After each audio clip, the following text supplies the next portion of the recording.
આકાશવાણીનું આ અમદાવાદ વડોદરા કેન્દ્ર છે.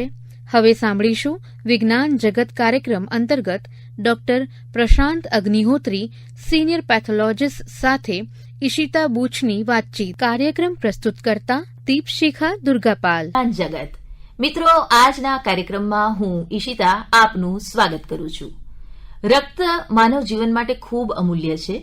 જીવિત રહેવા અનિવાર્ય એવા રક્ત વિશે આજે આપણે જાણકારી મેળવીશું. આજે આપણી સાથે અહીં ઉપસ્થિત છે ડોક્ટર પ્રશાંત અગ્નિહોત્રી, જેઓ સિનિયર પેથોલોજીસ્ટ છે. ડોક્ટર સાહેબ, સ્વાગત છે આપનું અમારા સ્ટુડિયોમાં. નમસ્કાર ઈશિતાબેન. ડોક્ટર સાહેબ, પહેલા એ કહો કે લોહી શું છે અને એનું માનવ જીવન માટે શું મૂલ્ય છે? લોહી એટલે રક્ત. રક્ત કોઈ પણ જીવિત વ્યક્તિ માટે જરૂરી છે. રક્ત વિનાની જિંદગી વિચારાય જ નહીં. એ કનેક્ટિવ ટિશ્યુ કહીએ છીએ મેડિકલની ભાષામાં. એટલે એકબીજાને જોડે, કનેક્ટ કરે.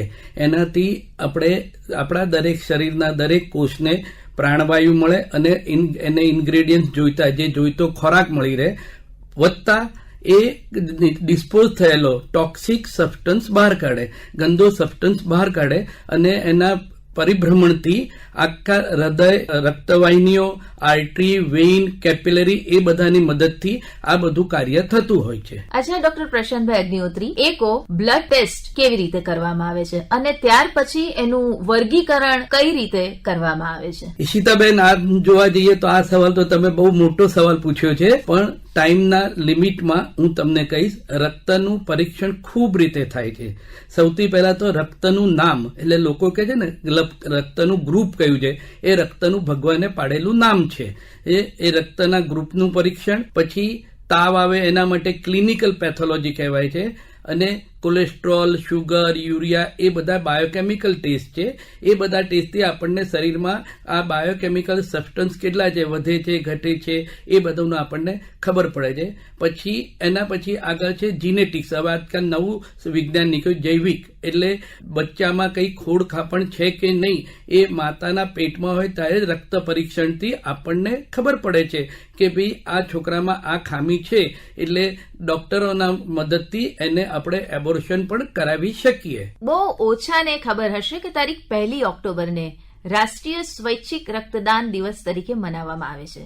તો ડોક્ટર અગ્નિહોત્રી, એક આપણે આ વાત જાણીએ કે બ્લડ ડોનેશનનો પ્રોસેસ શું છે અને ત્યારબાદ તેને કઈ રીતે સાચવવામાં આવે છે? ઈશિતાબેન, ખૂબ ખૂબ સારો સવાલ તમે પૂછ્યો કે આજકાલ બ્લડ ડોનેશન, ઓર્ગન એટલે આપણું કોઈ પણ અવયવ ડોનેશન, એની ભારતમાં અને વિશ્વમાં ખૂબ જરૂર છે. અને તમારે આ સવાલ મને પૂછ્યો એ બદલ થેન્ક યુ. એટલા માટે કે હું અને બધી બ્લડ બેંકનું ઓડિટ પણ કરું છું, ISOનું. તો બ્લડ ડોનેશન એટલે દાતા, લોહીના દાતા થવું. હવે લોહીના દાતા થવામાં આપણને અને સમાજને એ ફાયદો છે કે ડાયરેક્ટ લોહી પણ કેટલાકને કામ લાગે છે. કેટલાકને લોહીમાં રહેલા રક્તકણ, એને અમે પેક્સેલ કહીએ, ખાલી સેલ પણ કામ લાગે છે. જ્યારે આપણા બધાને ખબર છે પેન્ડેમિક થયેલું કોરોનાનું, ત્યારે લોકોને પ્લેટલેટ જરૂર પડતી હતી. તો એ ત્રાકકણ કહેવાય. પ્લેટલેટ એટલે ત્રાકકણ, જે આપણે લોહી ગંઠાવવા માટે ખૂબ જરૂરી છે. તો એકલા ત્રાકકણ પણ આપતા હતા. અને એ ત્રાકકણ કરતા કેટલી વાર પ્લાઝમા, આ શબ્દો સમય બધા કોરોનાના લીધે બધા જાણકાર થઈ ગયા છો. લોકોમાં જે પેશન્ટને કોરોના થઈ જતું હતું એનું પ્લાઝમા ડોનેટ કરતા હતા. કેમ? તો એ ડોનેટ એટલા માટે કે જેને કોરોના થઈ ગયો છે એના એન્ટીબોડીઝ એ પ્લાઝમામાં હોય, એટલે ડાયરેક્ટ એ રક્તદાતામાંથી પ્લાઝમા લઈ જેને કોરોના થયો છે એને ચઢાવીએ તો એને રેડીમેડ એન્ટીબોડીઝ મળી જાય, રેડીમેડ એને સેફટી મળી જાય.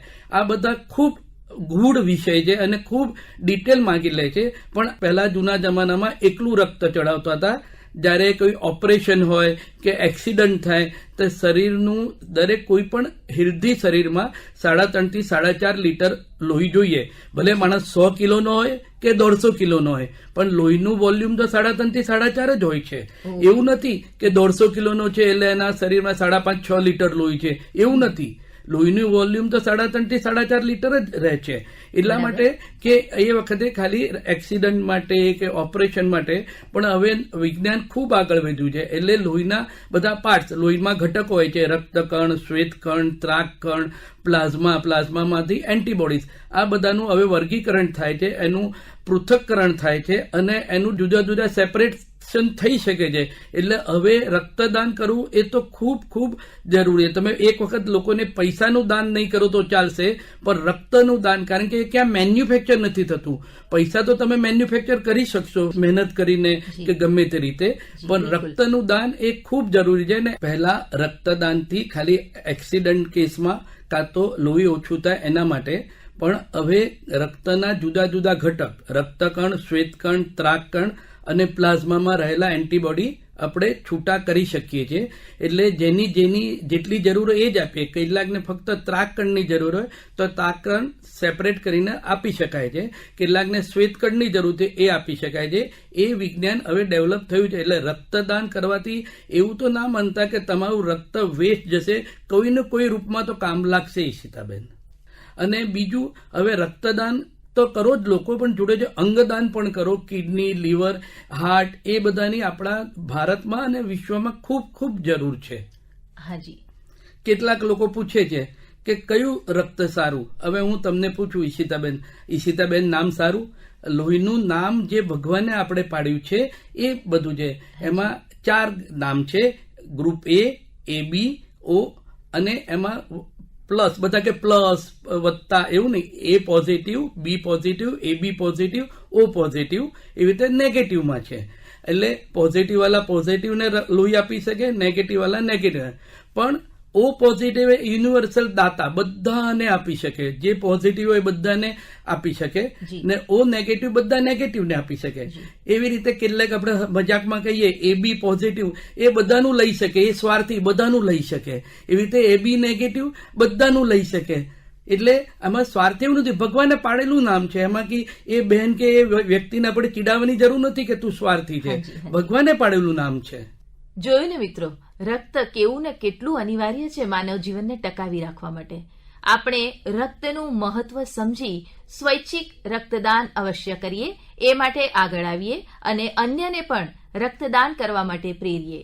ડોક્ટર સાહેબ, આપ અહીં આવ્યા તે માટે આપનો ખૂબ ખૂબ આભાર. આજે આપણી સાથે હતા સિનિયર પેથોલોજીસ્ટ, જેઓ છેલ્લા 40 વર્ષથી વધુ અનુભવ ધરાવે છે, ડોક્ટર પ્રશાંત અગ્નિહોત્રી. આજનો કાર્યક્રમ સમાપ્ત કરવાની ઈશિતાને રજા આપશો. નમસ્કાર. કાર્યક્રમના પ્રસ્તુતકર્તા દીપશિખા દુર્ગાપાલ. રક્તદાન એ મહાદાન માનવામાં આવે છે, કારણ કે જ્યારે તમે રક્તદાન કરો છો ત્યારે તમે માત્ર તમારું રક્ત જ નથી આપતા, પરંતુ કોઈનું જીવન બચાવો છો. જ્યારે કોઈ વ્યક્તિને લોહી સીધું આપવામાં આવે છે ત્યારે તમે જેને રક્તદાન કરી રહ્યા છો તે વ્યક્તિનો જ જીવ બચે છે. પરંતુ જ્યારે તમે નિયમિત ધોરણે રક્તદાન કરો છો તો ડોનરને ફાયદા થાય છે. આપણા દેશમાં રક્તદાનને લઈને અનેક પ્રકારના જાગૃતિ અભિયાનો અને ઝુંબેશ ચાલી રહી છે, પરંતુ તેમ છતાં દર્દીઓને જરૂરિયાત મુજબ રક્ત મળતું નથી. તેનું કારણ માત્ર એ ખોટી માન્યતાઓ છે જે રક્તદાનને લઈને લોકોમાં ફેલાયેલી છે. દરેક સ્વસ્થ વ્યક્તિ દર 3 મહિને રક્તદાન કરી શકે છે. તમે એક સમયે રક્તદાન કરીને 3 થી 4 જીવનને બચાવી શકો છો, અને આ લાગણી તમને ખુશ રાખવામાં મદદ કરે છે કે તમે થોડી મદદ કરી રહ્યા છો. કોઈનો જીવ બચાવવાનો આનંદ તમને આત્મસંતોષથી ભરી દે છે, જે તમારા ભાવનાત્મક સ્વાસ્થ્ય માટે ખૂબ સારું છે, કારણ કે આમ કરવાથી તમે તમારી જાતને ભગવાન સાથે જોડાયેલા અનુભવો છો. આ એક પ્રકારની સકારાત્મકતા છે જે તમારા દરેક કાર્યમાં પ્રતિબિંબિત થાય છે. રક્તદાન માટે મહત્વની બાબતો: દાતાની ઉંમર 18 થી 65 વર્ષની વચ્ચે અને સ્વસ્થ હોવી જોઈએ. દાતાનું વજન 45 કિલોથી વધુ હોવું જોઈએ, અને દર વખતે રક્તદાન કરવા વચ્ચે ઓછામાં ઓછું 3 મહિનાનું અંતર હોવું જોઈએ. કોઈ કહે કે ના કહે તેની રાહ ના જુઓ. કેમ વિચાર કરો છો? વિલંબ કરશો નહીં. આવો, તમારા પુણ્યને નવીકરણ કરો. માનવતાના નામે રક્તદાન કરો. સાંભળી રહ્યા હતા વિજ્ઞાન જગત કાર્યક્રમ અંતર્ગત ડોક્ટર પ્રશાંત અગ્નિહોત્રી સિનિયર પેથોલોજીસ્ટ સાથે ઈશિતા બુચની વાતચીત. કાર્યક્રમ પ્રસ્તુત કરતા દીપશિખા દુર્ગાપાલ. પ્રસારણ આકાશવાણીના અમદાવાદ વડોદરા કેન્દ્ર પરથી કરવામાં આવ્યું.